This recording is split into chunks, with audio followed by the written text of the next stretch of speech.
What's going on, everyone? Let's talk about Halloween Kills. Now, when you go into a film like this, you kind of know what to expect. This isn't an Oscar-worthy type film. This isn't a film that you're going into for the story necessarily, or even just the acting and plot itself. You know that it's going to be a bloodbath. The Michael Myers, the Jason Voorhees, the Freddy Kruegers. You kind of know what to expect when going into this type of film.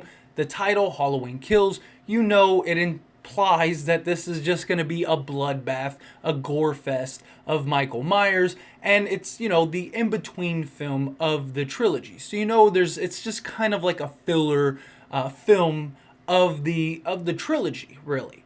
That being said, the trailer essentially was the entire film. I mean, if you watch the trailers, again, Cliff Note version of the entire film. The film itself didn't open how I expected it to open.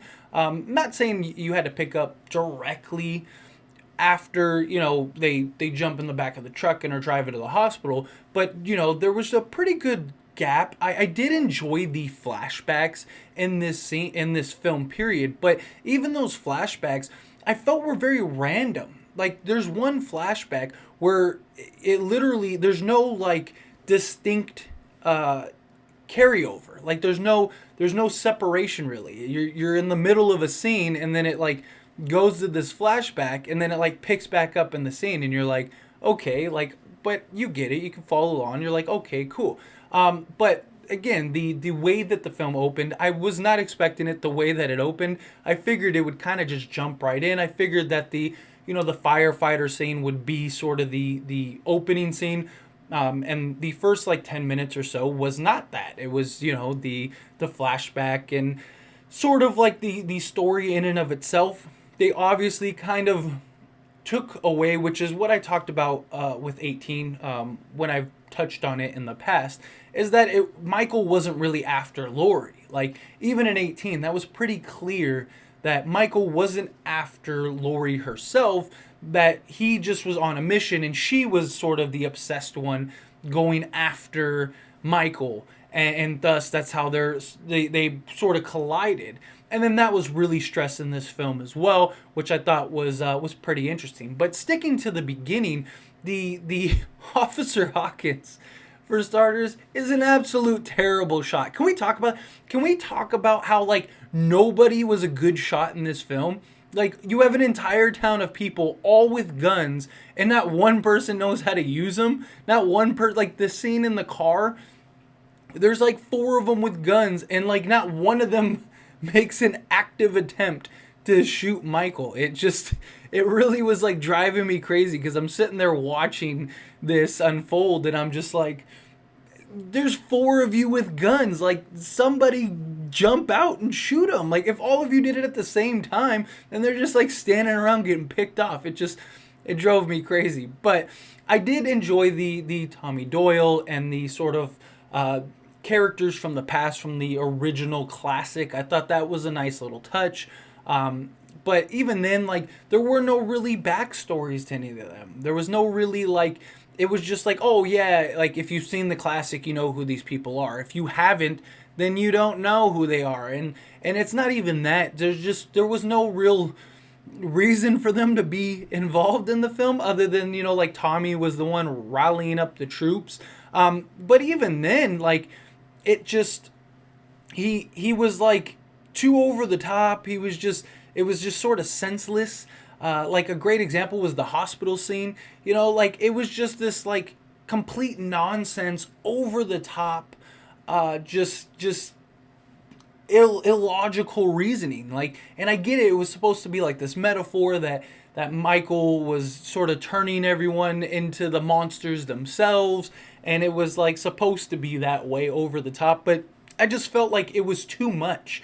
It was like a 20-minute sequence of them chasing this, lunatic, one of the people from the psych wards or whatever, through the hospital, and just this like rampage, but like nobody's getting anywhere. They're all rioting. They're all just being crazy. Like, it it was just too much. I felt like you could have done that scene a lot faster and just kind of moved on. And I felt that was kind of the case with the film in general. There was no real pace to it. And this film is getting killed with reviews. And I really wanted to give this a fair chance. And when I saw it, I was like, okay, I understand why people hate it. Because there's no real continuity. There's no fluidity in the story. And it's just kind of boring and all over the place. Like you're kind of here one minute and then you're there the next, and there's no like real flow or pace to the film. It just was this just killing spree of Michael, which again is fine. I mean, that's kind of what you expect. You expect to see a gore fest, a horror fest in regards to Michael Myers, especially with a film called Halloween Kills. Like, you knew that was the case. It was just him on his way home, just trying to run through everybody in his path, and that's basically what we got. But at the same time, it's like you could have given us an actual story to follow or some sort of continuity altogether. There really wasn't. And another thing is Laurie. Like, I was really surprised that Jamie Lee Curtis spent that entire film in the hospital, because Jamie Lee Curtis was very outspoken and very adamant about how much she hated the hospital scene back in the day for the classic Halloween, the second one, and how she wanted nothing to do with that. And the fact that she was willing to basically spend the entire film in the hospital. I mean, she was in the hospital the entire film. That was really surprising for me too, and it just kind of sucked that we didn't get to see any sort of interaction between Laurie and Michael. To me, there was really no point to have Laurie in this film at all. Like, she had no significance whatsoever. Like, you could have left her out of the film and it would have been perfectly fine. It still would have been the exact same film, because she had no real interaction. She was in the hospital bed the whole time, and she was just the dialogue. And even then, it was just like a couple scenes here and there of just dialogue. It wasn't real, like, she wasn't really heavily involved, which really surprised me, because you would think that would be, she is the main sake character. She is the iconic character that you kind of want to see be this you know, the driving force of this film. And she really wasn't. And I get that this was supposed to be like Michael's film. Like this, you know, you got the Laurie film with 18. This one is supposed to be Michael's. But still, like, give us some interaction.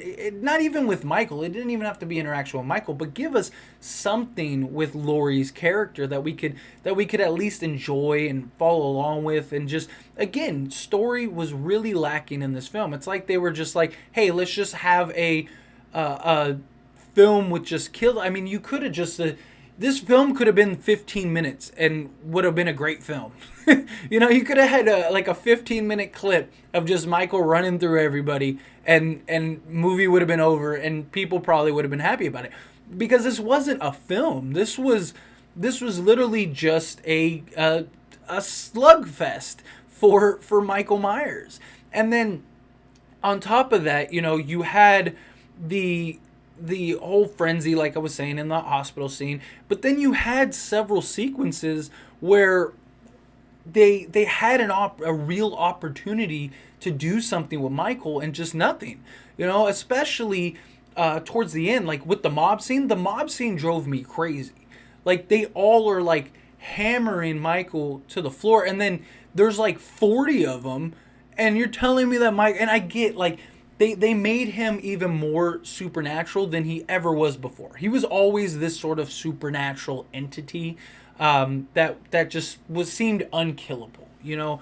But they never had a scene where it like, even as superhuman as Michael is, you're talking like 40 people with guns and bats and knives and all kinds of stuff, and they pummel him to the ground, and then Laurie's doing her talk, and he just rises up like he's the second coming, and it just was silly for me. Like, you shouldn't have even had that scene to me, because it was like you had this build up, like, okay, this is gonna be Michael's sort of just desserts, his just due, and It wasn't. It was just like they pounded him to the ground. I mean, even before that, Karen had an opportune chance to kill him.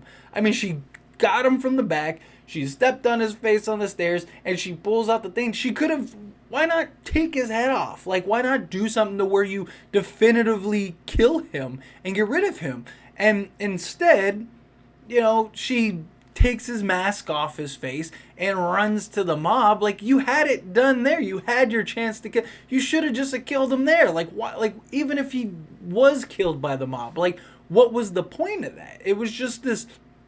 Again, it was just this randomness. It was a film of essentially nothingness, in my opinion. And again, I really understand why so many people felt so strongly about this film. I mean, this film, again, is getting killed by critics. And I really, really tried to give this a chance. If I'm being honest, it was just a terrible film.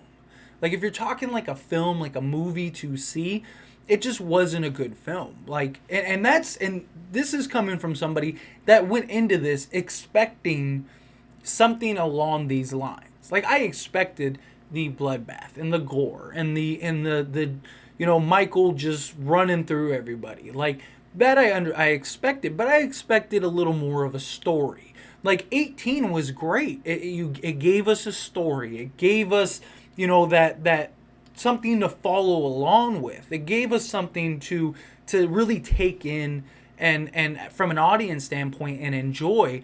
And this didn't have any of that. Like, even the story that they were trying to tell was so all over the place that it was hard for anybody to follow along, really. And even if you could follow along, it was so bad that there was no reason to care. Like, there was no story worth caring about. This was strictly just a Michael Myers like run through. Like, let's just let Michael run through everybody, which again is totally fine. I wouldn't have had a problem with that had that have been, like, if this wasn't the sort of gap film between 18 and ends. Like, you could have just skipped this film, made the 18 and Halloween Ends an extra like 20-30 minutes, and then put everything in this film into those films, and it would have been fine.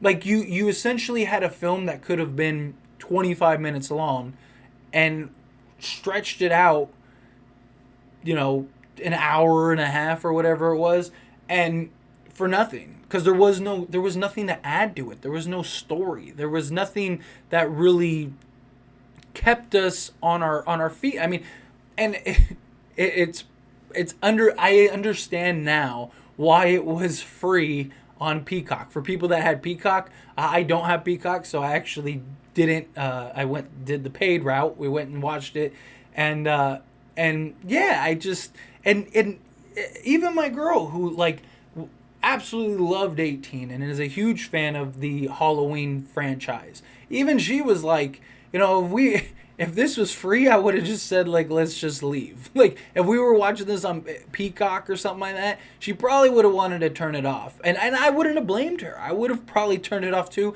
I mean, I probably would have finished it another time. But if we hadn't, like, actually sat and went to a theater, like, I wouldn't have, like, if she was like, hey, turn this off, this is boring, I would have been like, all right, cool. Like, I probably would have done it myself. Like, because there was nothing